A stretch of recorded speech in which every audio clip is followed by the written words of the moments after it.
Films Recording Studio Rinda Chowk। धान काटे गनी के सौड़ी करबौ हमहू फोनमा गे आगे करबौ हमहू फोनमा गे। अरे नाई करी हरे छौड़ा तू अब फोनमा रे। अरे नाई करी हरे छौड़ा तू अब फोनमा रे। ए जे हखुन भैया हमर ले थुन परनमा रे। ए जे हखुन भैया हमर ले थुन परनमा रे। अरे ले थुन परनमा रे। नाई करी हरे छौड़ा हमारा पपुनमा रे। नाई करी हरे छौड़ा नाई करी हरे छौड़ा।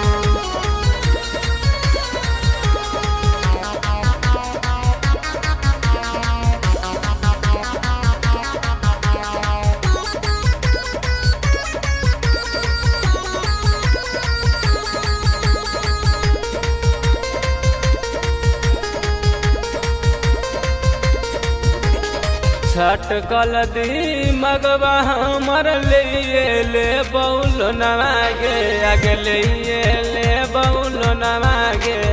करिए दे बौगे सौड़ी तोर तरफ नवागे आगे करिए दे बौगे सौड़ी तोर तरफ नवागे नवागे। रातिया में सूते घरी करबै हम फोनमा रे।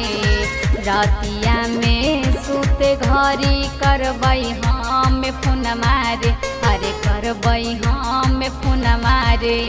काहेला पगलाइल हथ ले थुन परनमा रे। काहेला पगलाइल हथी।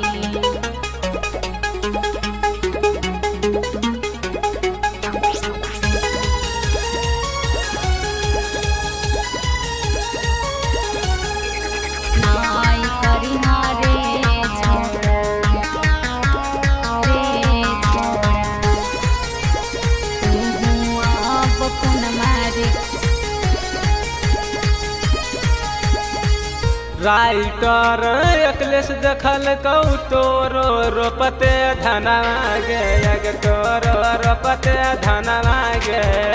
मधुमाता वाला बासे नहीं भरा हूँ मनवा गे मधुमाता वाला बासे नहीं भरा हूँ मनवा गे। हाँ कौ खराबर छौड़ा तोर सभे संगतिया रे। हाँ कौ खराबर छौड़ा तोर सभे संगतिया रे। अरे तोर सभे संगतिया रे। देला कौ बिगाड़ रे छौड़ा अपने जैसन आदतिया रे। अरे देला कौ बिगाड़ रे छौड़ा। Sheikhpura films recording studio rinda Chowk।